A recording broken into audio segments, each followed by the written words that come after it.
Handa na ba ang inyong mga puso para sa isang kwentong susubok sa tatag ng isang babae at sa tunay na kahulugan ng pag-ibig? Samahan ninyo akong muli, mga minamahal na tagapakinig, dito sa inyong paboritong channel. Ako ang inyong tagakwento, laging handang magbahagi ng mga salaysay na kukurot sa inyong mga puso. Sabi nila, ang tiwala ay parang isang bahay, maingat na itinayo, pinuno ng pangarap at pinatatag ng mga pangako. Ngunit paano kung ang mismong pundasyon nito ay gawa pala sa kasinungalingan? Paano kung ang tahanang inakala mong magiging kanlungan mo habang buhay ay siya palang magiging saksi sa pagguho ng lahat ng iyong pinaniwalaan? Halina't pakinggan natin ang kwento ni Liwayway, isang babaeng nagmahal, nagtiwala, at sinaktan sa paraang hindi niya kailanman inakala. Tatlong araw pa lamang ang nakalipas mula nang isinuot ni Liwayway Alcantara ang puting bestida na pinangarap niya mula pagkabata. 3 araw pa lamang mula nang maglakad siya sa pasilyo ng simbahan kung saan sa dulo ay naghihintay ang lalaking inakala niyang katuparan ng lahat ng kanyang mga dasal. Si Dante Del Mar, ang samyo ng sariwang kape, ay pumuno sa malawak na kusina ng Villa Amihan. Tahimik ang buong kabahayan, isang katahimikang nagbibigay aliw sa puso ni Liwayway. Ito ang kanyang santuwaryo. Ang bawat sulok ng bahay ay testimonya ng kanyang pagsisikap bilang isang matagumpay na negosyante. At ngayon, hindi na siya nag-iisa sa paraisong ito. Mayroon na siyang asawa. Dante, mahal, tawag niya, habang hinahanap ang isang business proposal na kailangan niyang i-email. Nakita mo ba yung asul na folder ko? Walang sagot. Marahil ay nasa hardin ito at kausap ang kanilang hardinero. Naalala niyang inilapag niya iyon sa ibabaw ng mesa sa kanilang silid. Ngunit nang pumanhik siya, wala roon ang folder. Ang tanging nandoon ay ang itim na leather briefcase ni Dante. Bahagyang nakaawang. Hindi niya ugaling pakialaman ang gamit nito. Ngunit baka sakaling naisingit doon ng asawa ang kanyang folder. Dahan-dahan niyang binuksan ang briefcase. Sa ibabaw ng mga papeles ni Dante ay wala ang folder na hinahanap niya. Ngunit may isang bagay na kumuha ng kanyang atensyon. Isang makapal na brown envelope na may logo ng isang kilalang bangko. Sa pagkakaalam niya ay wala silang anumang transaksyon sa bangkong iyon. Dala ng kuryosidad, binuksan niya ito. Ang kanyang mga daliri ay bahagyang nanginginig habang inilalabas ang mga dokumento sa loob. Ang unang salitang tumambad sa kanya ay loan and mortgage agreement. Kumunot ang kanyang noo. Hindi ito maaari. Ang Villa Amihan ay fully paid. Isang pamana mula sa kanyang mga magulang na pinalago niya mula sa sarili niyang dugo at pawis. Walang dahilan para isangla ito. Ipinagpatuloy niya ang pagbabasa at ang bawat salita ay tila isang matalim na punyal na unti-unting itinarak sa kanyang dibdib. Ang pangalan niya ay naroon bilang mortgagor. Ang pangalan ni Dante ay naroon bilang co-borrower. At ang halaga, napasinghap siya. 45 million pesos. Hindi totoo to. Bulong niya sa sarili. Pilit na kinukumbinsi ang isip na baka isang masamang panaginip lang ang lahat. Ngunit ang pinakamatinding dagok ay dumating nang makita niya ang huling pahina. Naroon ang isang pirma sa ibabaw ng kanyang pangalan. Isang perpektong imitasyon ng kanyang sariling lagda. Ngunit para sa kanya, ito'y isang banyagang sulat. Isang simbolo ng kataksilan. Ang papel ay nagsimulang manginig sa kanyang mga kamay. Biglang bumalik sa kanyang alaala ang imahe ng kanilang kasal. Ang matamis na ngiti ni Dante habang isinusuot ang singsing sa kanyang daliri. Ang mga salitang binitawan nito sa altar. Ikaw ang aking simula at ang aking wakas, Liwayway. Mamahalin kita habang buhay. Pati ang ina nito, si Konsolasyon, ay lumapit sa kanya noon. May mga pekeng luha sa mata. Salamat at dumating ka sa buhay ng anak ko. Alagaan mo siya, sabi nito habang yakap siya. Isang yakap na ngayon ay nararamdaman niya hindi pala yakap ng isang ina, kundi gawa ng isang ahas. Paano? Bakit? Bumaba siya ng hagdan. Ang mga paa niya'y tila walang lakas. Nakita niya si Dante na papasok mula sa hardin, may ngiti sa mga labi. Ngunit ang namangiting iyon ay agad na naglaho nang makita ang anyo ng kanyang asawa. Mahal, anong nangyari? Bakit namumutla ka? Tanong ni Dante, papalapit sa kanya. Hindi siya sumagot. Itinaas lamang niya ang mga dokumento, ang nanginginig niyang kamay ang nagbunyag ng bigat ng kanyang natuklasan. Nakita ni Dante ang hawak niya. Ang kulay ay nawala sa mukha nito. Nagsimula itong mamutla at ang mga matay hindi mapakali. Liway, mahal, magpapaliwanag ako. Ano to, Dante? Tanong ni Liwayway. Ang boses niya'y mahina at basag. Anong ibig sabihin nito? Hindi yan tulad ng iniisip mo. Nautal na, sabi ni Dante. Sinusubukang abutin ang kanyang kamay, ngunit umatras siya. Huwag mo kong hawakan. Sigaw niya. Ang sakit at galit ay nagsisimula nang pumalit sa pagkabigla. Peke ang pirma ko rito. Ipinagbili niyo ang bahay ko, ang tahanan ko. Sa gitna ng kanilang komprontasyon, isang boses ang pumutol sa lahat. Isang boses na kalmado, ngunit puno ng yelo. Ano ang kaguluhang ito? Si Consolacion. Nakatayo ito sa may pintuan, bihis na bihis, tila walang anumang pakialam sa nagaganap na tensyon. Dahan-dahan itong naglakad palapit, ang mga matay nakatuon. Hindi kay Liwayway, kundi sa mga papel na hawak nito. Mama, halos pabulong na, sabi ni Dante, tila isang batang nahuli sa kasalanan. Tiningnan ni Consolacion si Liwayway mula ulo hanggang paa. Walang bakas ng anumang emosyon sa mukha. Kinuha nito ang mga papel mula sa kamay ni Liwayway na tila ba isa lamang itong ordinaryong dokumento. Ah, ito pala, sabi nito sa isang tonong simple at walang bahid ng pagkakasala. Nalaman mo na pala. Hindi makapaniwala si Liwayway sa kanyang narinig. Ang inaasahan niyang pagtanggi o paghingi ng tawad ay sinalubong ng isang malamig na pag-amin. Tumingin siya kay Dante, naghahanap ng kahit anong kakampi, ngunit ito'y nakayuko lamang, hindi makatingin sa kanya. Doon niya naintindihan. Hindi lang si Dante, magkasabwat sila. Bakit? Iyon lang ang salitang lumabas sa bibig ni Liwayway, kasabay ng pagtulo ng kanyang mga luha. Bakit niyo to ginawa sa akin? Ngumiti si Consolacion. Isang nangiting hindi umaabot sa kanyang mga mata. Isang nangiting nakapangingilabot. Tumingin ito ng diretso sa mga mata ni Liwayway. Walang bahid ng pagsisisi, walang anumang awa. Oo, kami ang gumawa niyan. At wala ka nang magagawa. Ang mga salita ni Consolacion ay tumagos sa pandinig ni Liwayway. Malamig at matalim na parang yelo. Wala ka nang magagawa. Isang hatol. Isang pangungutyang binitiwan ng walang anumang pag-aalinlangan. Nakatitig lamang si Liwayway sa biyanan. Ang utak niya'y sinusubukang iproseso ang katotohanang nasa harap niya. Ang babaeng tinuring niyang pangalawang ina, na niyakap siya sa araw ng kanyang kasal, ay isa palang demonyo na nagbabalat kayong anghel. Ang lahat ng kabaitan, ang lahat ng papuri, lahat ay kasinungalingan. Ang katahimikan sa loob ng Villa Amihan ay nakabibingi. Tanging ang marahas na pagtibok ng puso ni Liwayway ang kanyang naririnig. Biglang kumilos si Dante. Sa wakas, pagkatapos ng tila walang katapusang pagkakatulala, ay lumuhod ito sa harap ni Liwayway. Ang mukha'y basang-basa sa pinaghalong pawis at luha. Hinawakan nito ang laylayan ng kanyang damit, tila isang desperadong batang humihingi ng saklolo.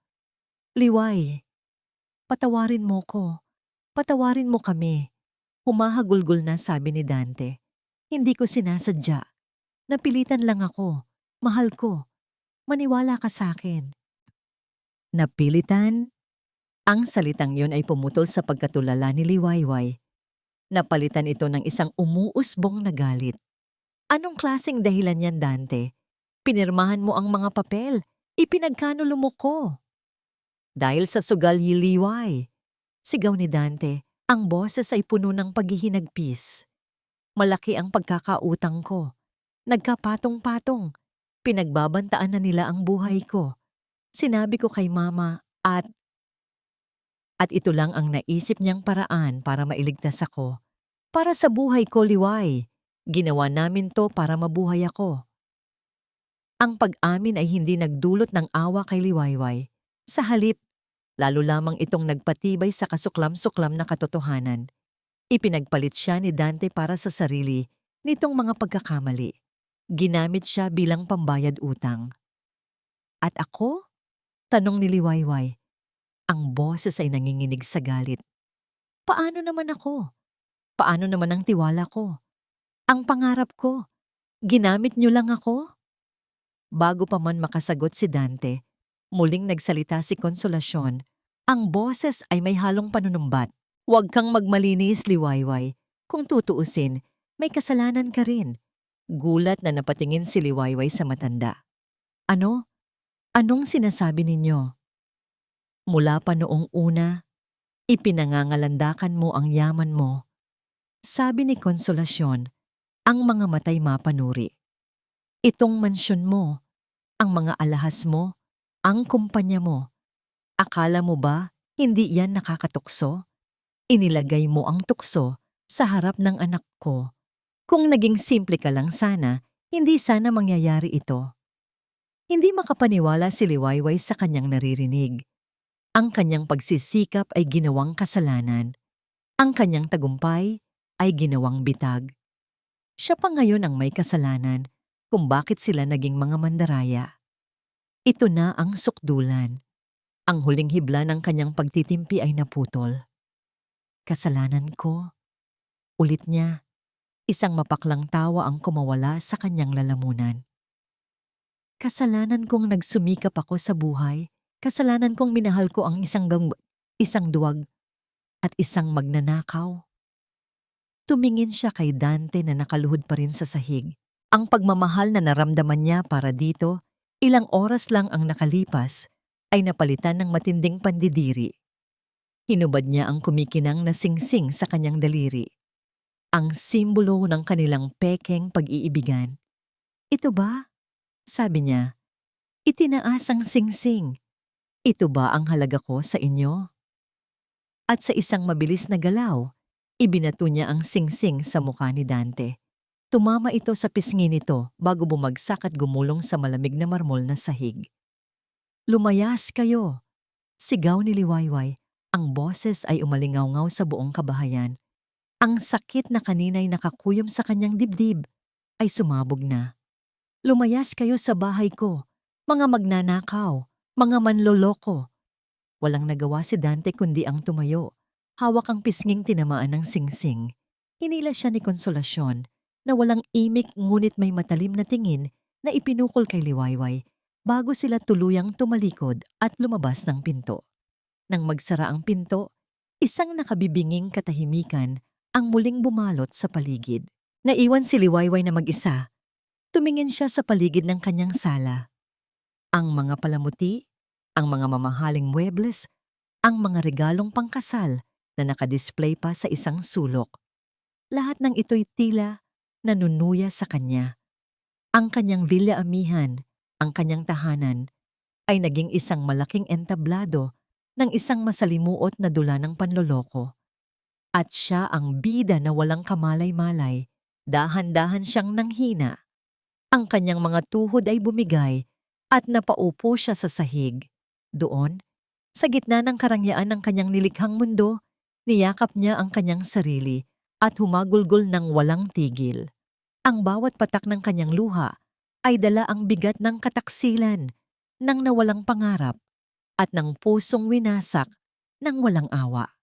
Ilang minuto o marahil oras, siyang nanatili sa ganoong posisyon.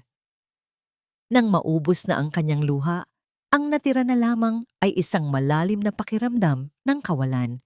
Ngunit sa ilalim ng lahat ng sakit at pighati, isang maliit na kislap ang nagsimulang sumibol. Isang kislap ng paglaban. Hindi. Hindi siya magiging biktima. Hindi siya ang talunan sa kwentong ito. Nanginginig ang mga kamay na kinuha niya ang kanyang telepono. Hinanap niya ang isang pangalan sa kanyang contacts. Ang nag-iisang tao na alam niyang hindi siya iiwan. Pinindot niya ang call button. Sa pangalawang ring ay may sumagot. Liway? Napatawag ka? Kumusta ang bagong kasal? Masayang bati sa kabilang linya. Narinig ni Liwayway ang boses ng kanyang matalik na kaibigan, si Diwa, at muli, bumigay ang kanyang depensa. Diwa, bulong niya. Ang boses ay basag at puno ng sakit. Diwa, tulungan mo ko. At muli siyang napahagulgol, ngunit sa pagkakataong ito, alam niyang hindi na siya nag-iisa. Nang mailapag niya ang telepono, napasandal siya sa pader. Ang buong bigat ng mundo ay tila nasa balikat niya. Napapikit siya. Sa kabila ng kadiliman, isang determinasyon ang nabuo sa kanyang puso. Pinunasan niya ang huling bakas ng luha sa kanyang pisngi. Ang sakit ay naroon pa rin, matindi at sariwa. Ngunit hindi na ito ang magkokontrol sa kanya. Napabagsak siya sa sahig. Ang katawan ay pagod na pagod. Ngunit ang isipan ay nagsisimula ng lumaban. Hindi. Bulong niya sa katahimikan ng malawak na bahay. Hindi ako papayag na matalo. Wala pang 30 minuto ay umaling-awngaw ang tunog ng doorbell sa buong Villa Amihan. Tila isang sirena itong gumising sa nahihimlay na diwa ni Liwayway. Dahan-dahan siyang tumayo, ang bawat galaw ay may kabigatan. Pagbukas niya ng pinto, ang mukha ni Diwa ang bumungad sa kanya. Isang mukhang puno ng pag-aalala. Walang salitang namutawi sa kanilang mga labi. Sa isang iglap, niyakap ni Diwa ang kaibigan ng mahigpit. Doon, sa balikat ng kanyang matalik na kaibigan, muling bumuhos ang mga luhang akala ni Liwayway ay naubos na. Nandito na ko, Liway. Nandito lang ako.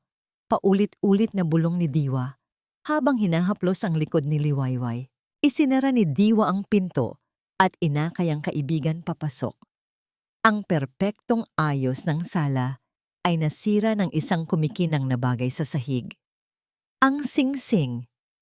Pinulot ito ni Diwa at tahimik na inilagay sa kanyang bulsa. Malayo sa paningin ni Liwayway, hindi na siya nagtanong. Sa halip kumilos siya. Ipinagtimpla niya ng mainit na tsa si Liwayway. Pinaupo niya ito sa sofa at kinumutan. Si Diwa ang naging kalma sa gitna ng bagyo ni Liwayway. Ang kanyang presensya ay isang matibay na pader na sumasalo sa bawat pagguho ng mundo ng kaibigan. Nang medyo huminahon na si Liwayway at naisalaysay niya ang buong pangyayari, sa gitna ng mga hikbi at pagtangis, isang matigas na ekspresyon ang mababakas sa mukha ni Diwa.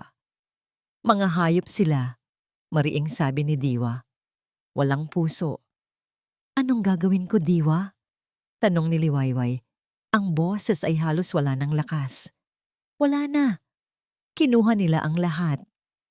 Umiling si Diwa at hinawakan ang mga kamay ni Liwayway. Mali ka. Hindi pa nila nakukuha ang lahat dahil hindi mo pa tapos ang laban. Sa katunayan, hindi mo pa nga ito nasisimulan. Pero paano? Sila ang may hawak ng mga papeles. Sila ang may pera. At ikaw, putol ni Diwa, ang mga matay nag-aalab. Ikaw ang may hawak ng katotohanan. Liway, hindi ka pwedeng magmukmok lang dito at hayaan silang manalo. Kailangan mong lumaban. Hindi lang para sa bahay, kundi para sa sarili mo, para sa lahat ng pinaghirapan mo. Ang mga salita ni Diwa ay tila tubig na idinilig sa isang tuyot na halaman. Unti-unting nanumbalik ang kulay sa mga mata ni Liwayway. Ang pag-asa, gaano man kaliit, ay nagsimulang sumibol. May kilala ako, pagpapatuloy ni Diwa. Hindi lang siya basta abogado. Siya ang abogadong kinatatakutan ng mga manloloko. Ang pangalan niya ay Attorney Katarungan Rojas. Kinabukasan, sa isang modernong gusali sa puso ng Makati, natagpuan ni Liwayway ang sarili sa tapat ng isang pinto na may nakaukit na tansong plaque. Rojas Law Firm. Ang opisina ni Attorney Kat Rojas ay salamin ng kanyang personalidad. Malinis, organisado, moderno, at walang anumang hindi kinakailangang palamuti. Siya ay isang babaeng nasa mga 40, may matalas na mga mata, at isang presensyang pumupuno sa buong silid. "Good morning, Miss Alcantara." Bati nito. Hindi ngiti, kundi isang tango ng pagkilala. "Please, have a seat. My condolences on your recent unfortunate marriage." Walang paligoy-ligoy. Direkta at propesyonal. Inilahad ni Liwayway ang lahat, mula sa matamis na simula ng kanyang relasyon kay Dante hanggang sa mapait na pagtuklas sa kataksilan nito. Ipinakita niya ang kopya ng mga dokumentong nakuha niya. Habang nagsasalita siya, si Attorney Kat ay tahimik lamang na nakikinig. Ang mga daliri magkasalikop sa ibabaw ng kanyang malaking lamesa. Hindi ito nagsulat, ngunit ramdam ni Liwayway ang buong atensyon nito sa bawat salitang kanyang binibitawan. Nang matapos si Liwayway, tumango-tango ang abogada. Malinaw na kaso ito ng estafa through falsification of public documents, sabi ni Attorney Kat sa isang boses na kalmado ngunit may bigat. Ang ginawa ng mag-inang Delmar ay isang krimen. Ang problema, Miss Alcantara, ang pagpapatunay nito sa korte ay isang mahabang proseso. Magiging magastos, magiging madugo. Gagamitin nila ang lahat para sirain ka at ang iyong kredibilidad. Tinitigan siya ng abogada sa mata. Handa ka ba para doon? Walang pag-aalinlangan sa sagot ni Liwayway. Ang babaeng pumasok sa opisina na may bakas pa ng pighati ay napalitan ng isang babaeng may determinasyon sa kanyang mga mata. "Handa po ako. Gagawin ko ang lahat para mabawi ang sa akin at para pagbayaran nila ang ginawa nila." Isang bahagyang pagtaas sa sulok ng labi ni Attorney Kat ang tanging pahiwatig ng kanyang pagsang-ayon. Itinulak nito ang isang folder at isang ballpen sa tapat ni Liwayway. "This is our engagement contract," sabi nito. "Basahin mong mabuti. Once you sign this, we begin the war." Hinawakan ni Liwayway ang ballpen. Ang kamay niya'y hindi nanginginig. Habang tinititigan niya ang linya kung saan siya lalagda, hindi na ang pirma ng kataksilan ang kanyang nakikita, kundi ang simula ng kanyang pagbangon. Isinulat niya ang kanyang pangalan, Liwayway Alcantara, buo at matatag. Sa paglagda niyang yon, opisyal nang nagsimula ang laban. Kinuha ni Attorney Kat ang kontrata at inilagay sa kanyang folder. Sakto namang tumunog ang telepono sa kanyang mesa. Sinagot niya ito. "Rojas speaking." "Yes, I see." Nakikinig lamang si Attorney Kat. Ang mukha'y hindi nagbabago. Pagkatapos ng ilang sandali, ibinaba nito ang telepono. Tumingin itong muli kay Liwayway. Ang mga matay mas naging seryoso. "Nagsisimula na sila," sabi ni Attorney Kat. "That was the legal counsel of Mr. Delmar." Kinabahan si Liwayway. "Ano po ang sabi?" Sumandal ang abogada sa kanyang silya. Ang tingin ay tila tumatagos. "Gusto nilang makipag-areglo, pero may kapalit na katahimikan mo." "Katahimikan?" Inulit ni Liwayway ang salita. Tila isang mapait na lasa sa kanyang dila. "Anong ibig sabihin ng katahimikan?" "Simple lang," sagot ni Attorney Kat. Ang kanyang mga daliri ay marahang naglalaro sa ibabaw ng kanyang pluma. Iaalok kanila ng isang bahagi ng perang nakuha nila, marahil sapat para makapagsimula ka ulit. Ang kapalit, aatras ka sa kaso, mananahimik, at hahayaan silang magpatuloy sa kanilang buhay na para bang walang nangyari. It's a classic move. They are testing you, Miss Alcantara. Sinusukat nila kung gaano kamahal ang iyong prinsipyo. Isang mapaklang na ngiti ang gumuhit sa labi ni Liwayway. "Kung gayon, sabihin niyo po sa kanila na hindi nabibili ang prinsipyo ko, hindi rin nabibili ang pangalan ko. Ituloy natin ang kaso. Tumango si Attorney Kat. Isang tingin ng paghanga ang bahagyang sumilay sa kanyang mga mata. Iyon ang sagot na gusto kong marinig. Ang desisyong yon, bagamat tama, ay ang nagbukas ng pinto sa isang bagong uri ng digmaan. Hindi na lamang ito sa korte. Ang laban ay dinala na sa personal na teritoryo ni Liwayway. Nagsimula ito sa mga maliliit na bagay. Isang gabi, nagising si Liwayway sa tunog ng kanyang telepono. 3:00 ng madaling araw. Nang sagutin niya ito, wala siyang narinig, kundi isang mabigat na paghinga sa kabilang linya. Isang paghingang tila puno ng babala. Ibinaba niya ang tawag, pilit na kinukumbinsi ang sarili na baka wrong number lang. Ngunit nang maulit ito sa sumunod na gabi, at sa sumunod pa, alam niyang hindi na ito nagkataon lamang. Pagkatapos ay dumating ang mga mensahe. Mga mensaheng mula sa mga hindi kilalang numero, puno ng mga salitang naninira sa kanyang pagkatao.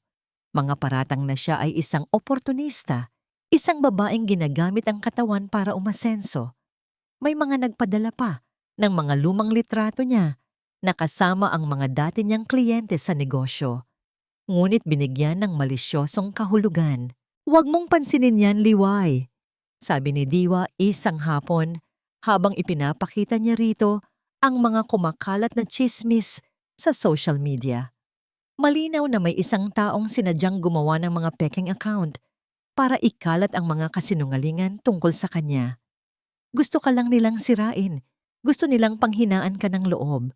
Ngunit mahirap hindi pansinin ang isang bagay na unti-unting dumudurog sa pangalang pinaghirapan niyang itayo. Isang gabi, habang nagmamaneho pawi mula sa isang business meeting, napansin niya ang isang motorsiklong walang plaka na tila sumusunod sa kanya. Binilisan niya ang takbo, ngunit bumilis din ito. Lumiko siya sa ibang daan, ngunit sumunod pa rin ito. Ang takot ay nagsimulang gumapang sa kanyang dibdib. Puso niya'y kumakabog ng mabilis habang papalapit siya sa gate ng kanyang subdibisyon. Doon lang, sa ilalim ng maliwanag na ilaw ng guardhouse, tuluyang nawala ang motorsiklo sa dilim. Pagpasok niya sa Villa Amihan, nilak niya ang lahat ng pinto at bintana. Ang kanyang santuwaryo ay unti-unti nang nagiging isang kulungan.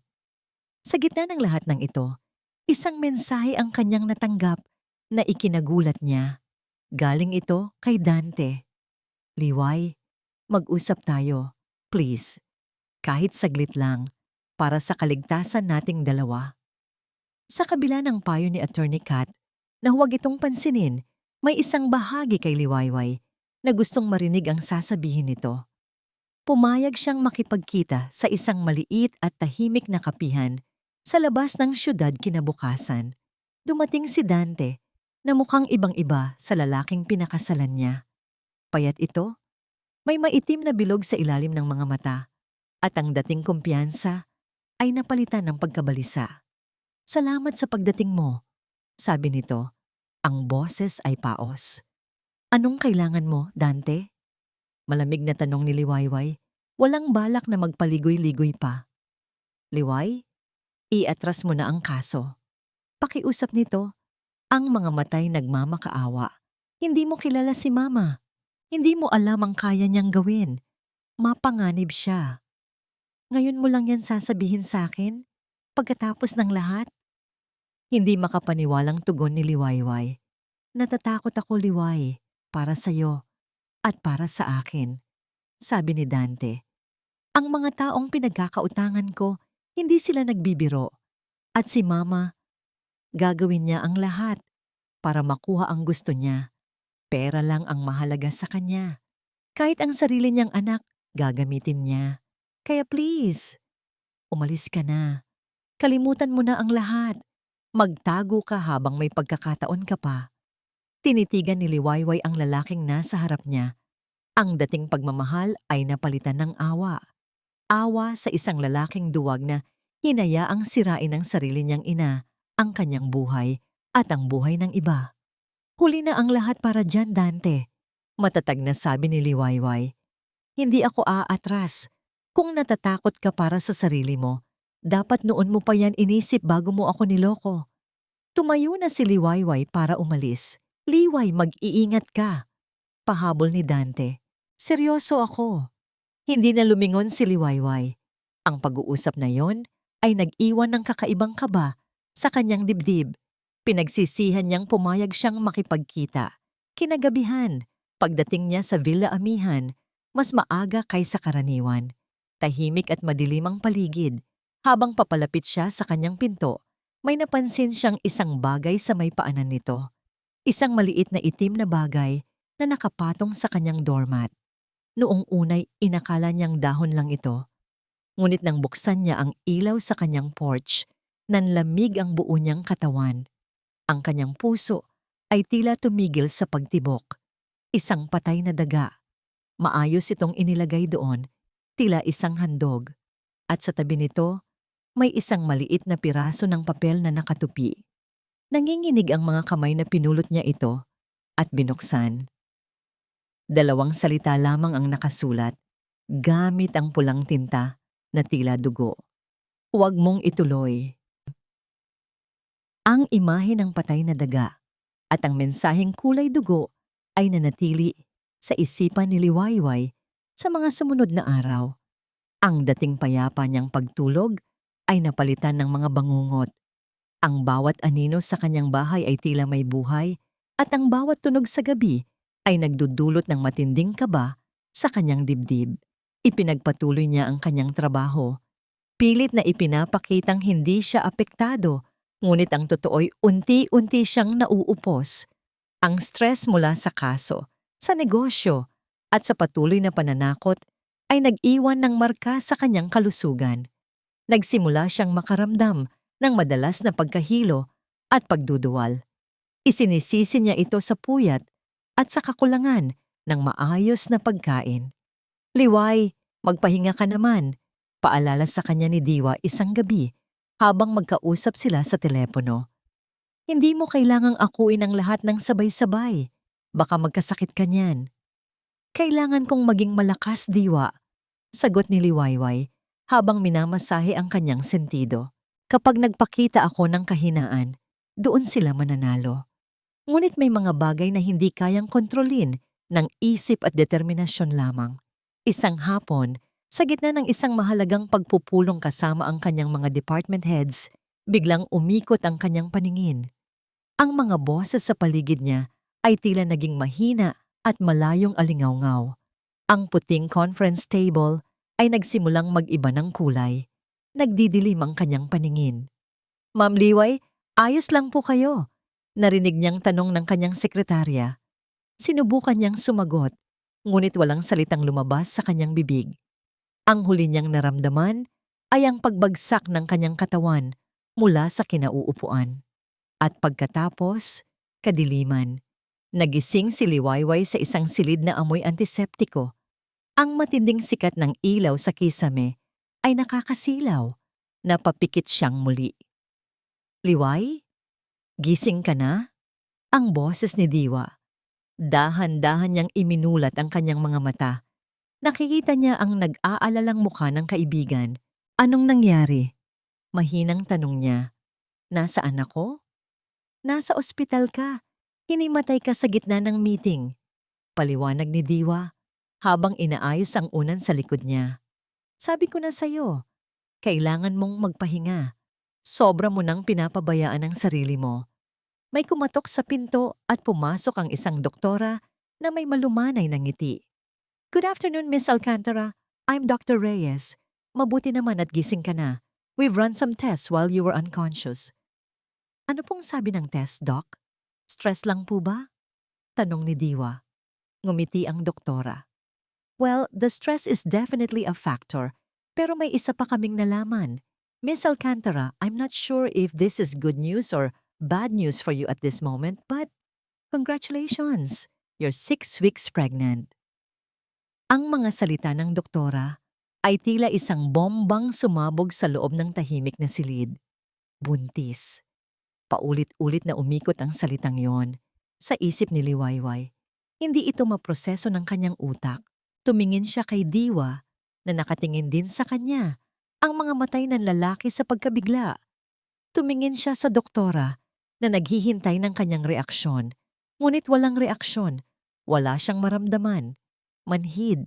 Nang makaalis na ang doktora, naiwan silang dalawa ni Diwa sa katahimikan. Si Liwayway ay nakatitig lamang sa kawalan. Ang mga kamay ay nakapatong sa kanyang tiyan na wala pa namang anumang pagbabago. Isang buhay. May isang buhay na nabubuo sa loob niya. Ang bunga ng isang pag-ibig na naging isang kasinungalingan.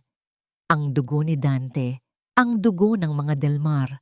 Ang balitang ito ay hindi nagdulot ng saya, kundi isang panibagong alon ng komplikasyon at takot. Paano niya palalakihin ang isang bata sa gitna ng ganitong kaguluhan? Paano niya mamahalin ang isang anak na magiging habam mo ang buhay? Napaalala ng isang napakasakit na kataksilan. Liway, basag ni Diwa sa katahimikan. Anong plano mo? Napaluha si Liwayway. Hindi dahil sa saya, kundi dahil sa pagkalito. Hindi ko alam, Diwa. Hindi ko alam. Kinagabihan, hindi siya makatulog. Pinayagan na siyang umuwi ng ospital, ngunit ang isip niya'y nanatili sa balitang kanyang natanggap. Bumangon siya at nagtungo sa salamin. Tinitigan niya ang kanyang sarili, ang kanyang refleksyon. Pagkatapos, ay dahan-dahan niyang ibinaba ang kanyang tingin sa kanyang tiyan. Inilapat niya ang kanyang palad dito.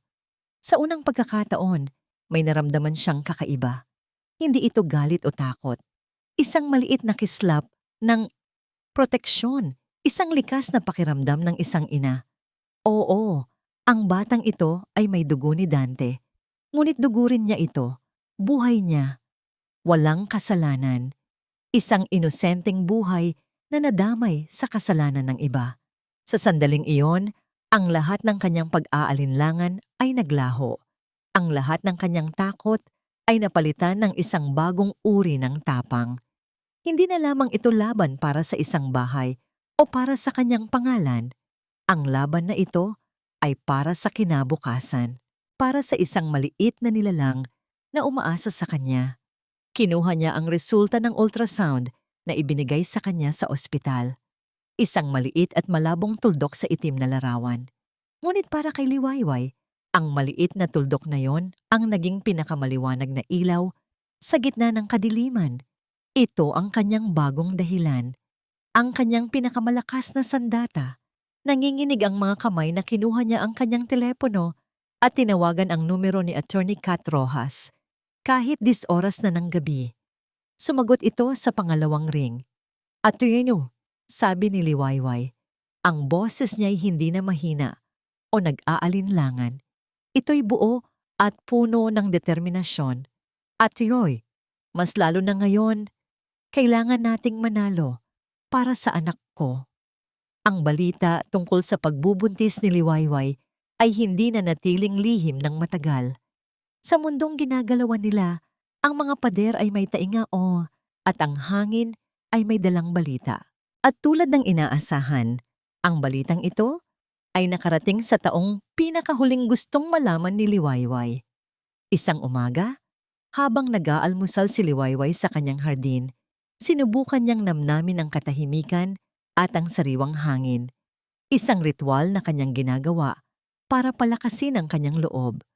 Ngunit ang payapang sandaling iyon ay biglang winakasan ng tunog ng intercom. Ma'am Liway, nasa labas po si Mrs. Delmar, sabi ng gwardiya sa kabilang linya. Gusto po kayong makausap. Nanigas si Liwayway. Konsolasyon, anong ginagawa niya rito? Huwag po ninyong papasukin, mariing utos niya.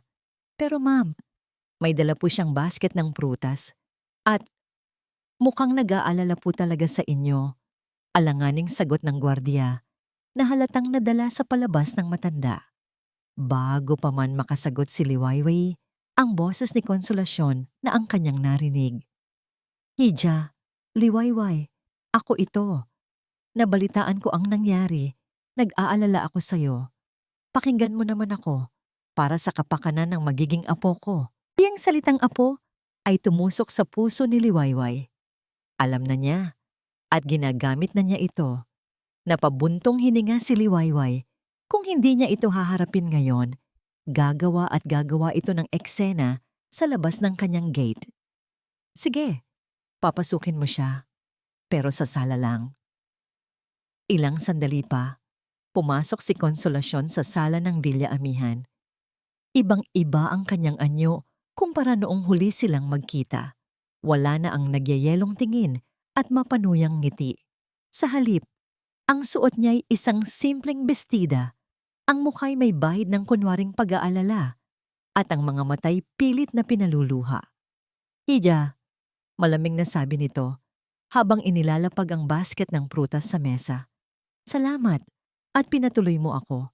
Hindi ako makatulog mula nang malaman kong nagdadalang tao ka. Kamusta ang pakiramdam mo? Nahihilo ka ba?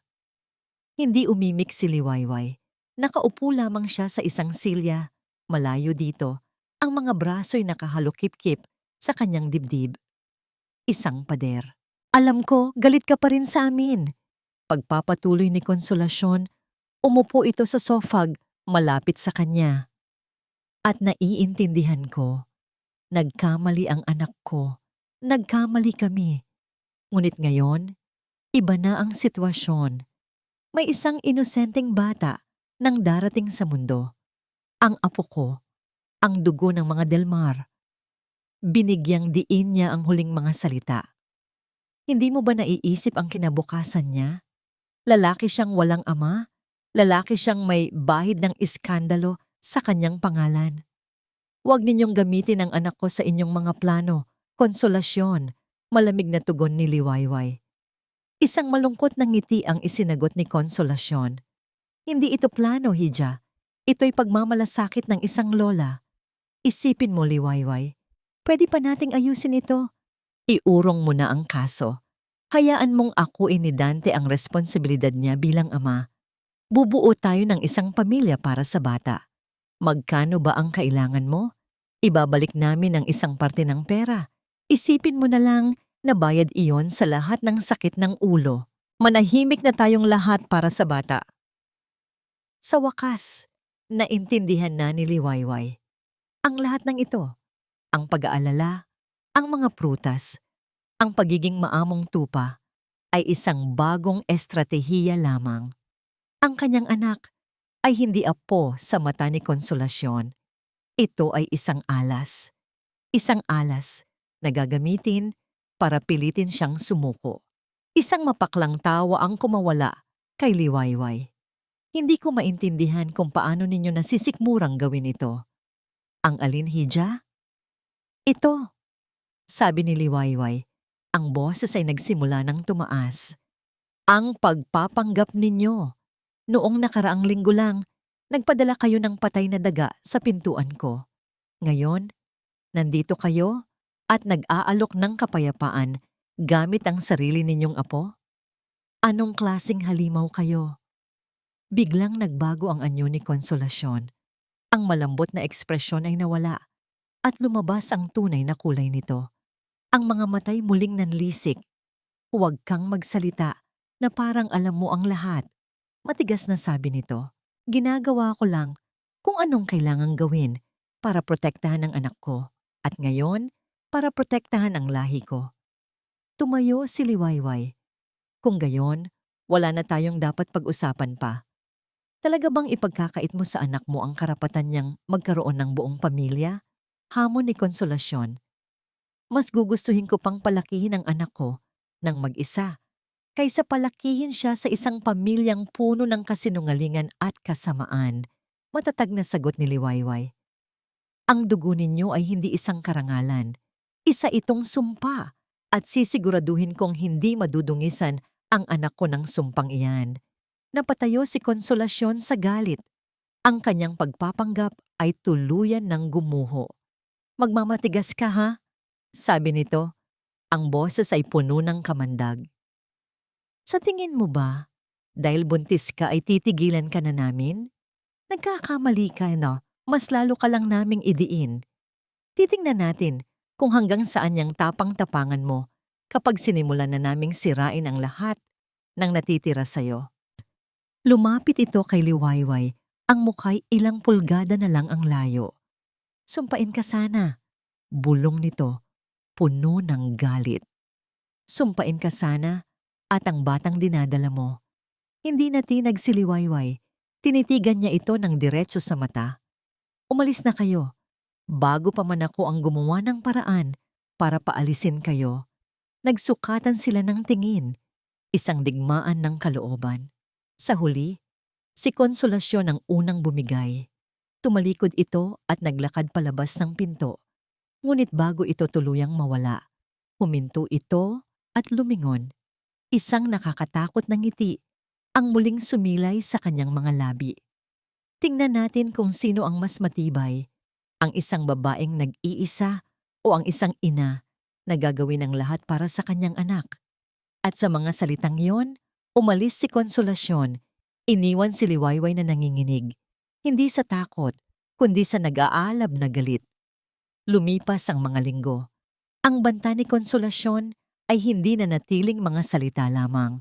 Ang digmaan ay lumipat mula sa personal na paninira patungo sa legal na larangan. Naging masalimuot at marumi ang laban. Sinabi nila na ikaw mismo ang nagplano ng lahat, sabi ni Attorney Kat sa isang pag-uusap nila sa opisina nito. Ang mukha ng abogada ay seryoso, walang bahid ng anumang biro. Ang depensa nila, alam mo raw ang tungkol sa utang ni Dante at ikaw mismo ang nag-alok na isang laang bahay para tulungan siya dahil sa sobrang pagmamahal mo.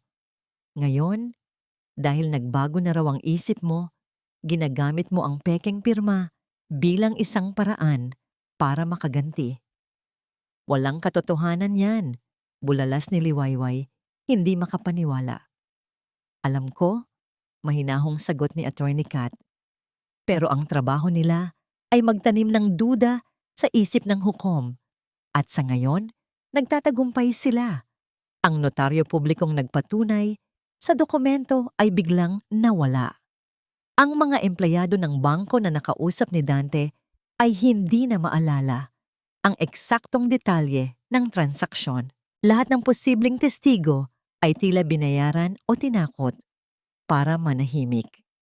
Ang bawat salita ni Attorney Kat ay tila isang malaking bato na dumadagan sa dibdib ni Liwayway. Ramdam niya ang unti-unting pagsikip ng mga pader sa paligid niya. Paano na tayo, attorney?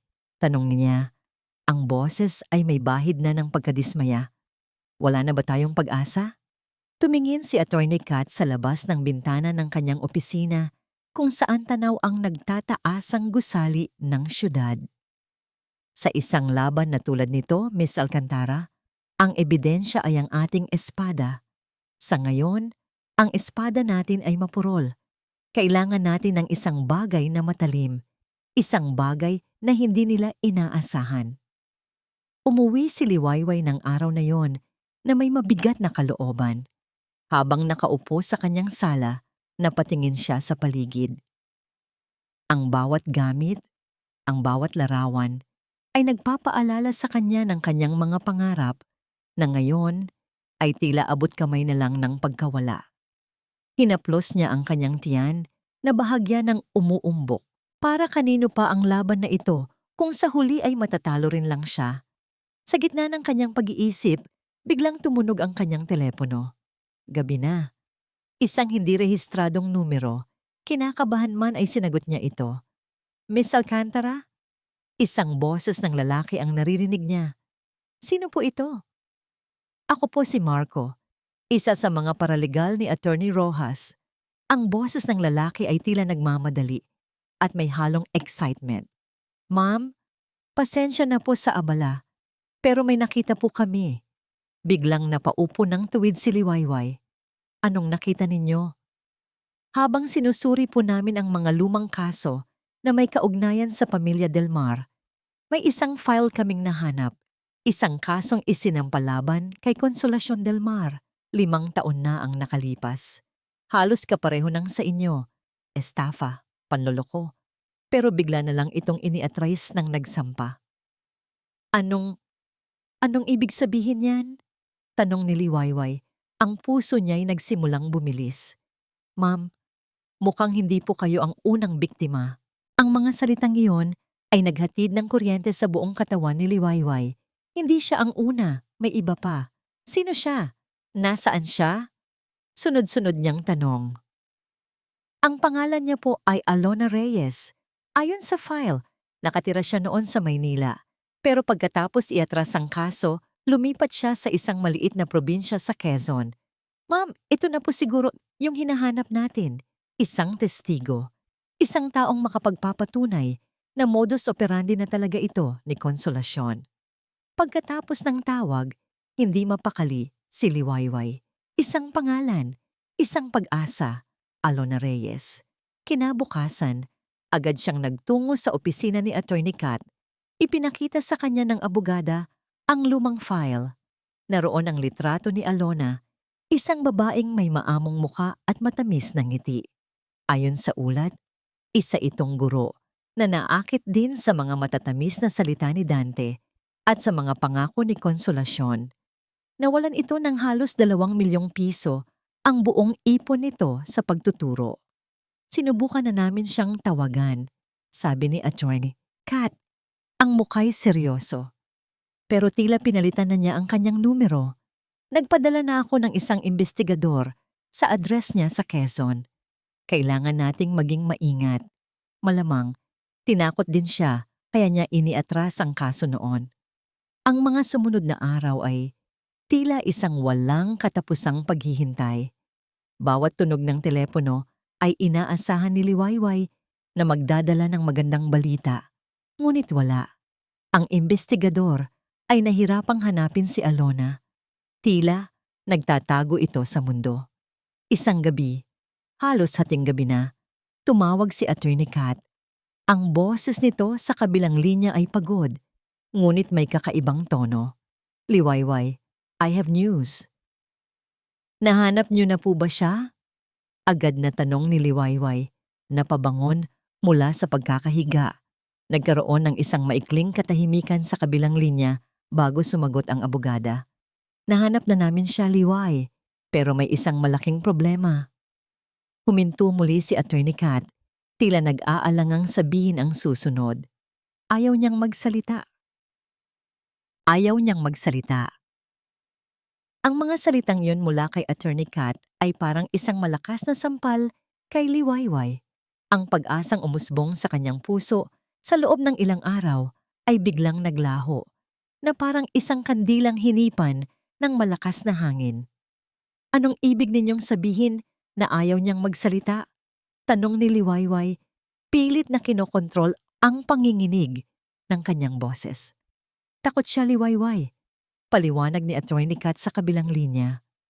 Ayon sa investigador, halos himatayin si Alona nang ipakita ang litrato ni Consolacion.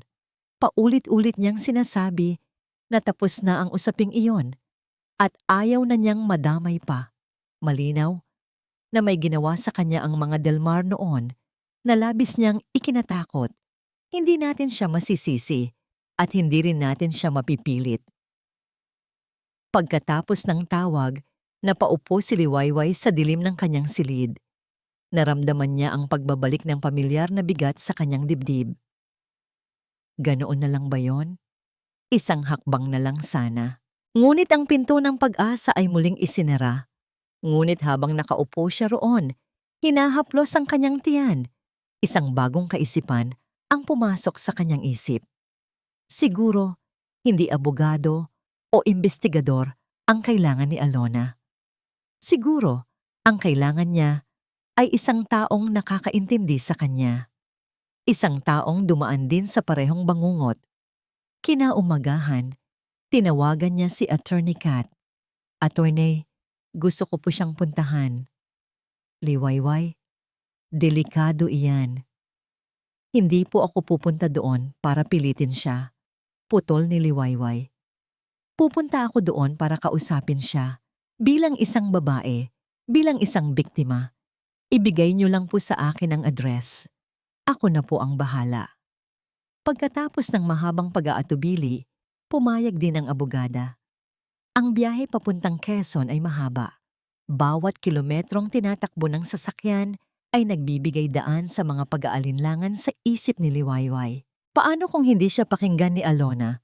Paano kung ipagtabuyan siya nito? Natagpuan niya ang tinitirhan ni Alona sa isang simpleng subdibisyon, sa isang maliit ngunit maayos na bahay. Ang bakuran ay puno ng mga halaman. Kumatok siya sa pinto. Ang puso niya'y malakas na kumakabog. Ang nagbukas ng pinto ay isang babaeng payat. Ang mga matay malungkot at ang ngiti na nasa lumang litrato ay matagal nang nawala. Si Alona Reyes. Nagulat si Alona nang makita ang isang estranghero sa kanyang pintuan. Sino po sila? Ako po si Liwayway Alcantara. Magalang na pakilala ni Liwayway. Pwede po ba tayong mag-usap? Kahit saglit lang?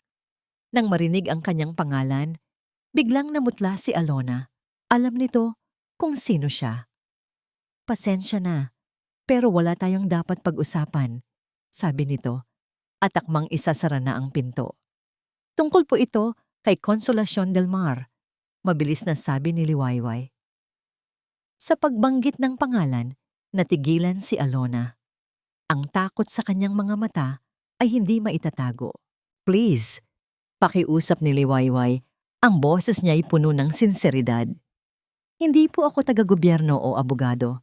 Isa rin po akong biktima. Katulad ninyo. Ang huling mga salita ang tila nagbukas ng pinto. Nag-aalangan man, dahan-dahang binuksan ni Alona ang pinto at pinatuloy si Liwayway sa kanyang maliit na sala. Naupo sila, ang katahimikan ay nababasag lamang ng tunog ng electric fan. Hindi nagsalita si Liwayway tungkol sa batas o sa kaso. Sa halip, ikinuwento niya ang sarili niyang karanasan. Ikinuwento niya ang kanyang pangarap, ang kanyang pag-ibig kay Dante, ang kasal, at ang mapait na katotohanan na sumampal sa kanya. Hindi niya napigilan ang pagtulo ng kanyang mga luha habang nagsasalita. Tahimik lamang na nakikinig si Alona. Ngunit habang tumatagal, ang dating matigas na anyo nito ay unti-unting lumambot. Nakikita niya ang sarili sa kwento ni Liwayway. Ganyan na ganyan din ang ginawa nila sa akin. Sa wakas ay nagsalita si Alona. Ang boses ay nanginginig. Pinaibig ako ni Dante. Ipinakilala kay Consolacion na parang isang tunay na pamilya. Nakuha nila ang tiwala ko at ang lahat ng ipon ko. Nang sinubukan kong lumaban, tinakot nila ako. Sinabi nilang papatay nila ang mga magulang ko sa probinsya. Natakot ako. Kaya tumahimik na lang ako at lumayo. Naiintindihan ko po ang takot ninyo, sabi ni Liwayway. Ang boses ay puno ng pakikiramay. Ako man po, araw-araw na nabubuhay sa takot. Hinawakan ni Liwayway ang kanyang tiyan. Pero may dahilan po ako para labanan ang takot na yon. Magkakaanak po ako at ayokong lumaki siya sa isang mundong pinamumunuan ng mga taong tulad ni Consolacion. Ayokong may iba pang babaeng dumaan sa pinagdaanan natin. Tumingin si Liwayway ng diretso sa mga mata ni Alona. Hindi po ako naparito para pilitin kayo. Naparito po ako para sabihing hindi na kayo nag-iisa. Napahagulgol si Alona. Ang mga luhang matagal na niyang kinimkim ay bumuhos na. Ang lahat ng sakit, takot at kahihiyan ay lumabas. Sa sandaling iyon, hindi sila dalawang estranghero, kundi dalawang kaluluwang pinag-isa ng parehong sugat. Tumayo si Liwayway at niyakap ang umiiyak na babae. Nang tumahan na si Alona, pinunasan nito ang kanyang mga luha. May bagong liwanag sa kanyang mga mata. Isang liwanag ng tapang na ngayon lang muling sumilay. Hinawakan niya ang kamay ni Liwayway. Gagawin ko to, sabi ni Alona. Ang boses ay nanginginig ngunit buo. Hindi para sa'yo, kundi para sa ating dalawa. Para wala ng susunod na biktima. Ang araw ng paglilitis ay dumating. Ang hangin sa labas ng Hall of Justice ay tila mabigat at puno ng hindi masabing kaba. Para kay Liwayway, ito ang araw ng paghuhukom, ang araw kung saan malalaman kung ang lahat ng kanyang pinaghirapan at tiniis ay magbubunga o mauuwi sa wala. Sa tabi niya ay si Diwa, na hindi siya iniwan kahit sandali, at si Attorney Kat Rojas na may anyong kalmado at matatag na parang isang general na handa ng sumabak sa gyera. Pumasok sila sa courtroom. Ang silid ay malamig at tahimik. Sa kabilang panig, nakaupo na sina Dante at Konsolasyon kasama ang kanilang abogado. Si Dante ay hindi mapakali. Ang mga matay laging nasa sahig. Si Konsolasyon naman, sa kabilang banda, ay punong-puno ng kumpiyansa. Nagawa pa nitong nangitian si Liwayway, isang nangiting mapang-asar na para bang sinasabing, "Wala kang laban sa akin." Nagsimula ang paglilitis. Unang tumestigo si Liwayway. Sa ilalim ng patnubay ni Attorney Kat, isinalaysay niya ang lahat ng may katatagan. Hindi niya hinayaang mangibabaw ang kanyang emosyon. Ang bawat salita niya ay malinaw at puno ng katotohanan. Ngunit sa cross-examination, ginawa ng abogado ng mga Del Mar ang lahat para wasakin ang kanyang kredibilidad. Miss Alcantara, hindi ba totoo na ikaw ay isang napakatalinong negosyante? Tanong ng abogado. I consider myself competent. Yes. Sagot ni Liwayway. Isang competent na negosyante pero hindi mo man lang napansin na ang asawa mo pala ay may malaking pagkakautang sa sugal. Hindi ba't medyo kahina-hinala iyon? Ang pagtitiwala ay hindi nangangailangan ng hinala. Matatag na sagot ni Liwayway. Sunod-sunod ang mga tanong na idinisenyo para palabasin siyang isang sinungaling, isang mapaghiganting asawa na gumagawa lamang ng kwento. Ngunit nanatili siyang matatag. Nang matapos ang kanyang testimonya, tinawag ni Attorney Kat ang kanilang mga susunod na testigo. Mga handwriting expert na nagpatunay na peke ang pirma sa mga dokumento. Mga financial analyst na nagpakita kung paano biglang pumasok ang malaking halaga ng pera sa mga bank account ng mag-inang Del Mar pagkatapos maisangla ang bahay. Maganda ang takbo ng kaso, ngunit alam ni Liwayway na kulang pa. Ang depensa ng kabilang panig ay matibay din. Pinapalabas nilang isang malaking misunderstanding lamang ang lahat. The prosecution rests its case, Your Honor, sabi ni Attorney Kat. Pagkatapos ay ang panig naman ng depensa ang nagpresinta. Tumestigo si Dante, umiiyak at sinabing lahat ay kagustuhan ni Liwayway bilang tulong sa kanya. Isang kwentong puno ng kasinungalingan, ngunit iniharap ng may luha at pagsisisi na maaring makakumbinsi sa sinuman. Naramdaman ni Liwayway ang unti-unting pagbigat ng sitwasyon. Nakita niya ang bahagyang pag-aalala sa mukha ni Attorney Kat. Does the prosecution have any rebuttal witnesses? Tanong ng hukom. Ito na ang sandaling hinihintay nila. Tumayo si Attorney Kat. Ang kanyang boses ay malinaw at malakas nang sabihin niya, "Yes, Your Honor." The prosecution calls its final witness to the stand. May isang pinto sa likod ng courtroom na bumukas. Ang lahat ng atensyon ay napunta doon. We call Miss Alona Reyes. Sa pagbanggit ng pangalan, nagkaroon ng kaguluhan sa panig ng depensa. Ang abogado nila ay biglang tumayo. Si Dante ay napatingin sa likod. Ang mukha'y puno ng pagkabigla. Ngunit ang reaksyon ni Konsolasyon ang pinakakapansin-pansin. Ang babaeng kanina lang ay puno ng kumpiyansa at may mapang-asar na ngiti ay biglang nanigas sa kanyang kinauupuan. Ang kulay ay nawala sa kanyang mukha. Ang kanyang mga mata, na kanina'y puno ng pagmamataas, ay ngayon ay nanlalaki sa purong takot at hindi makapaniwalang gulat. Tila nakakita siya ng isang multo mula sa nakaraan. Dahan-dahang naglakad si Alona Reyes papunta sa witness stand. Nanginginig ang kanyang mga kamay, ngunit ang kanyang mga hakbang ay determinado. Habang naglalakad, ang mga mata niya ay nakatuon lamang sa isang tao. Kay Konsolasyon. Isang tingin na puno ng 5 taong pagtitiis, 5 taong takot. At ngayon, 5 taong tapang. Umupo si Alona sa harap. Itinaas ang kanyang kanang kamay at nanumpa. Tumingin si Liwayway kay Konsolasyon.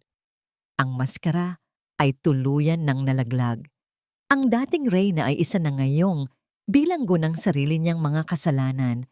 Nakaharap sa isang multong hindi niya inaasahang magbabalik. Ang laban ay hindi pa tapos.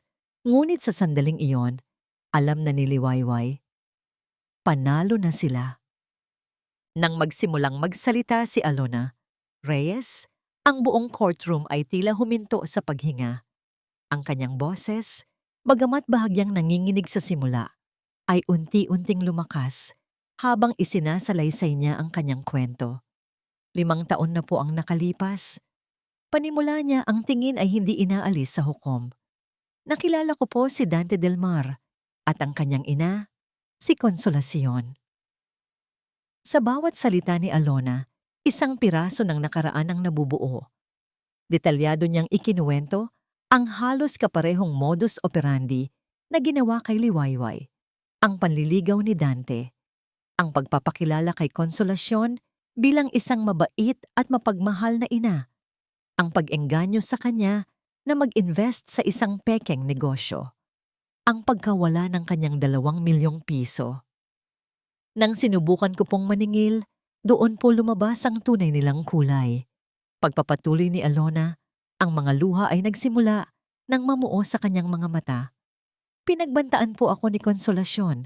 Sinabi niya sa akin na kung hindi ako mananahimik, idadamay niya ang pamilya ko. Objection, Your Honor. Hearsay! Sigaw ng abogado ng depensa, ngunit huli na ang lahat. Overruled. The witness may continue. Sabi ng hukom. Naglabas si Attorney Kat ng mga ebidensya, mga lumang bank statement, mga kopya ng text messages na sumusuporta sa testimonya ni Alona. Ang bawat ebidensya ay isang pako na lalong nagbaon sa mag-inang Del Mar sa kanilang hukay. Ang cross-examination ay naging desperado. Sinubukan ng abogado ng depensa na palabasin na si Alona ay isang dating kasintahan na naghihiganti lamang. Ngunit nanatiling matatag si Alona. Ang kanyang kwento ay hindi nagbago. Ang kanyang sakit ay totoo. Pagkatapos ng testimonya ni Alona, tinawag muli ni Attorney Kat si Dante sa witness stand para sa isang rebuttal questioning.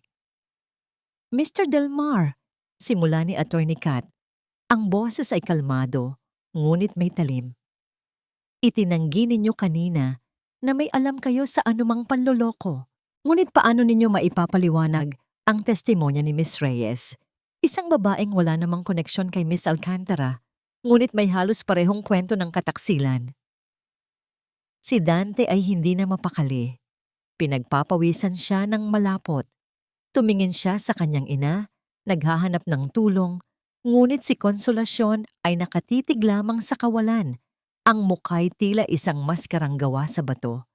Hindi ko siya kilala. Nauutal na sabi ni Dante. Hindi mo siya kilala? Ulit ni Attorney Kat. Kung gayon, bakit may mga litrato kayong magkasama? Bakit may mga mensahe ka sa kanya na puno ng mga pangako ng pag-ibig? Inilabas ni Attorney Kakat ang mga litrato at ipinakita sa korte. Si Dante nakangiti habang nakaakbay kay Alona. Sa sandaling iyon, bumigay si Dante. Ang lahat ng kasinungalingan, ang lahat ng pagpapanggap ay gumuho. Hindi ko kasalanan to. Sumigaw siya. Sabay tayo. Ang mga kamay ay nanginginig. Napatingin siya sa kanyang ina. Ang mga matay puno ng galit at panunumbat. Siya ang may plano ng lahat! Sigaw ni Dante habang nakaturo kay Consolacion. Utak niya ang lahat ng ito. Mula kay Alona hanggang kay Liwayway. Sunod-sunuran lang ako sa kanya. Natakot ako sa kanya. Natakot ako sa mga pinagkakautangan ko. Ginawa ko lang ang sinabi niya. Ang pag-amin ay isang pagsabog sa loob ng tahimik na courtroom. Ngunit ang pinakamatinding pagsabog ay nagmula kay Consolacion. Sa pagtataksil ng sarili niyang anak, tila isang halimaw ang nagising sa loob niya. Tumayo siya. Ang muka'y namumula sa matinding galit. Ang dating anyo ng isang kagalang-galang na matrona ay naglaho at ang lumabas ay ang tunay na anyo ng isang desperadong kriminal. Walang hiya kang bata ka. Isinigaw niya kay Dante. Pagkatapos ng lahat ng ginawa ko para sa'yo, sa akin mo isisisi ang lahat. Pagkatapos ay ibinaling niya ang kanyang tingin kina Liwayway at Alona. Ang kanyang mga mata ay nag-aapoy sa puot. At kayong dalawang higad kayo, sigaw niya. Ang boses ay matinis at puno ng kamandag. Akala ninyo, nanalo na kayo? Mga mang-aagaw, mga oportunista. Karapat-dapat lang sa inyo ang maparusahan. Sana mamatay na kayo. Sana mamatay na ang batang yan. Itinuro niya ang tiyan ni Liwayway. Isang malakas na order in the court ang umalingaw-ngaw mula sa hukom. Ang mga gwardiya ay mabilis na lumapit para awatin si Konsolasyon na patuloy na nagwawala at nagsisigaw ng mga sumpa. Sa gitna ng kaguluhan, napatingin si Liwayway kay Dante. Nakaupo itong muli. Ang mukhay nakasubsob sa kanyang mga palad. Humahagulgol na parang isang talunang bata. Napatingin siya kay Konsolasyon na pilit na kinakaladkad palabas ng courtroom. Ang mukhay nababalutan ng galit. At napatingin siya kay Alona na nakatingin din sa kanya. May mga luha sa mata. Ngunit sa pagkakataong ito, iyon ay mga luha ng paglaya. Isang malakas na pagpukpok ng martilyo mula sa hukom ang nagpatahimik sa lahat. This court is adjourned. The verdict will be announced tomorrow. Sabi ng hukom, ang boses ay may awtoridad. Habang naglalabasan ang mga tao, nanatiling nakaupo si Liwayway. Dahan-dahan niyang inilapat ang kanyang kamay sa kanyang tiyan, isang kilos ng proteksyon at pag-asa. Sa wakas, pagkatapos ng mahabang kadiliman, nararamdaman na niya ang papalapit na sinag ng Liwayway. Tapos na ang laban. Kinabukasan, ang courtroom ay mas puno kaysa dati. Ang balita tungkol sa dramatikong pag-amin ni Dante at pagwawala ni Konsolasyon ay mabilis na kumalat. Naroon ang media, ang mga usisero, at ang lahat ng taong nasubaybayan ang kaso. Para kay Liwayway, ang pagpasok muli sa silid na yon ay ibang-iba na. Wala na ang kaba. Napalitan ito ng isang tahimik na pag-asa. Nang ipasok sina Dante at Konsolasyon, ang kanilang anyo ay sukdulan ang pagkakaiba sa unang araw ng paglilitis. Si Konsolasyon ay tila tumanda ng 10 taon sa loob ng isang gabi. Ang dating pagmamataas ay napalitan ng mapait na pagkatalo. Si Dante naman ay hindi man lang magawang iangat ang kanyang tingin. All rise! Anunsyo ng bailiff. Pumasok ang hukom at naupo. Ang buong silid ay nabalot ng katahimikan. This court has reached a verdict, sabi ng hukom. Ang kanyang boses ay umaalingaw-ngaw. Binasa niya ang mahabang desisyon, ngunit ang isip ni Liwayway ay nakatuon lamang sa mga huling salita. Based on the overwhelming evidence presented and the testimonies given, this court finds the defendants, Consolacion del Mar and Dante del Mar, guilty beyond reasonable doubt for the crime of estafa through falsification of public documents. Isang kolektibong paghinga ang narinig sa buong silid. Napapikit si Liwayway, pinakikiramdaman ang bawat salita. For this, Consolacion del Mar, being the mastermind of this deceitful scheme, is sentenced to a minimum of 20 years of imprisonment. Dante del Mar, for his full participation, is sentenced to a minimum of 12 years. Furthermore, the mortgage agreement on the property known as Villa Amihan is hereby declared null and void. All rights and ownership are restored to the complainant, Miss Liwayway Alcantara. The marriage between Liwayway Alcantara and Dante del Mar is likewise annulled. Pagkatapos ng hatol muling nagkagulo, habang pinoposas na ng mga gwardiya ang mag-ina, nagawa pang sumigaw ni Konsolasyon. Ngunit sa pagkakataong ito, walang sino man ang nakinig. Ang kanyang mga salita ay nawalan na ng kapangyarihan. Sa labas ng courtroom, sinalubong si Liwayway ng mga yakap. Niyakap niya si Diwa, ang kanyang bato, at sandalan. Niyakap niya si Alona, na ngayon ay may ngiti na sa mga labi. At niyakap niya si Attorney Kat Rojas. We did it! Sabi ni Liwayway. Ang mga luha ng tagumpay ay dumadaloy sa kanyang pisngi. No, Liwayway. Itinama siya ni Attorney Kat. You did it. I was just your weapon. Lumipas ang mga buwan. Ang ingay ng kaso ay unti-unting humupa. Ang buhay ni Liwayway ay dahan-dahang bumabalik sa normal, ngunit hindi na ito katulad ng dati. Mas matatag na siya ngayon, mas matalino, at mas maingat. Ang Villa Amihan ay muling naging isang tunay na tahanan, hindi na isang simbolo ng kataksilan. Isang maaliwalas na umaga, naramdaman niya ang isang pamilyar na sakit sa kanyang likod.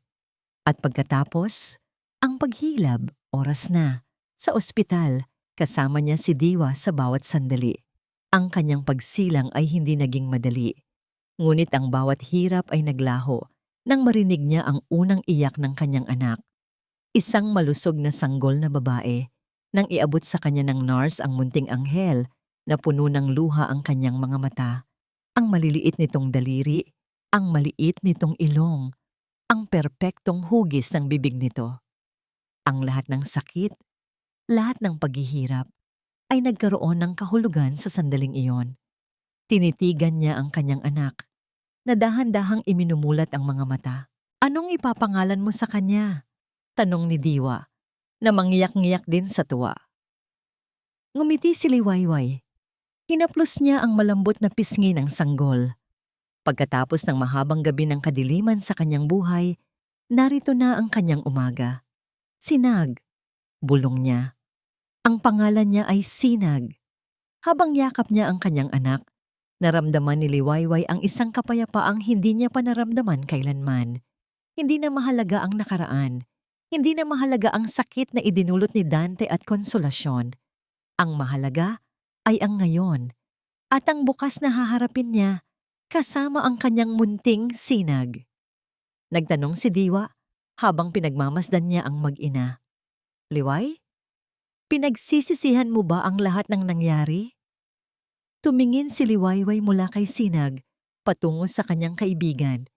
Isang ngiti ang sumilay sa kanyang mga labi. Isang ngiting totoo at puno ng pasasalamat. "Hindi," sagot niya. Ang boses ay puno ng pagmamahal. "Dahil kung hindi dahil sa dilim, hindi ko makikita ang pinakamaliwanag kong sinag." Isang taon na ang lumipas mula nang isilang ni Liwayway ang kanyang sisinag. At sa loob ng isang taon na yon, mas maraming nagbago sa kanyang buhay kaysa sa inaakala niya. Ang Villa Amihan ay hindi na isang tahimik na mansyon. Napuno na ito ng mga halakhak ng isang bata, ng mga kalat na laruan sa sahig, at ng mga kantang pampatulog sa gabi. Ang dating santuwaryo ni Liwayway ay naging isang masayang pugad para sa kanyang mag-ina. Sa kanyang propesyon, lalo pa siyang humusay. Ang mga pagsubok na kanyang pinagdaanan ay nagbigay sa kanya ng isang bagong perspektibo at isang katatagang hindi matitinag.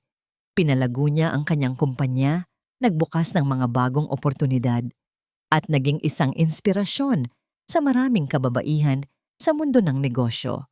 Ngunit ngayon, hindi na siya nagtatrabaho para lamang sa sarili niya. Nagtatrabaho siya para sa kinabukasan ng kanyang anak. Isang hapon, habang nagkakape sila ni Diwa sa kanilang paboritong lugar, ang Bahay Pahinga Cafe, pinagmamasdan nila si Sinag na masayang naglalaro sa playpen na dinala nila. "Alam mo, Liway," sabi ni Diwa habang hinahalo ang kanyang kape, "kung may titingin sa'yo ngayon, hindi nila aakalain kung ano ang mga pinagdaanan mo. You look whole." Ngumiti si Liwayway. "Because I am. Dati, akala ko kailangan ko ng isang lalaki para maging buo. Akala ko ang kaligayahan ay nasa pag-aasawa at pagbuo ng isang perpektong pamilya. Pero mali pala ako. Ang tunay na kaligayahan, natagpuan ko sa sarili ko. At lalo pa itong nabuo nang dumating siya." Tumingin siya nang may pagmamahal sa kanyang anak. Isang araw, nakatanggap siya ng isang sulat. Galing ito sa kulungan. Ang sulat kamay ay pamilyar. Galing ito kay Dante. Nag-alinlangan siyang buksan ito.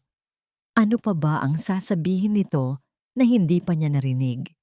Dala ng kuryosidad, binuksan niya ito. Ang sulat ay puno ng pagsisisi, ng paghingi ng tawad. Isinulat ni Dante na ang bawat araw sa kulungan ay isang paalala ng kanyang mga pagkakamali at na sana balang araw ay mapatawad siya ni Liwayway. Binasa ni Liwayway ang sulat mula simula hanggang dulo. Walang galit, walang sakit. Ang tanging naramdaman niya ay isang uri ng pagwawakas. Kinuha niya ang sulat, nagtungo sa kanilang hardin kung saan may maliit silang siga para sa mga tuyong dahon at marahang inihulog ito sa apoy. Pinanood niya itong maging abo at tangay ng hangin. Hindi niya kailangang magpatawad para maging malaya. Matagal na siyang malaya.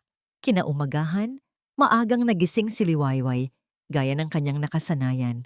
Ngunit sa pagkakataong ito, sinamahan siya ng isang maliit na anghel.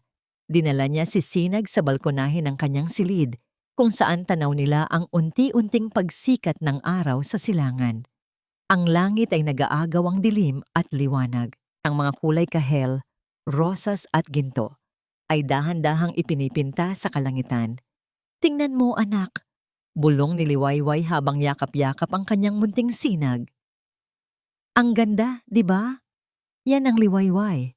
Itinuro ni Sinag ang araw at isang masayang tawa ang kumawala sa bibig nito.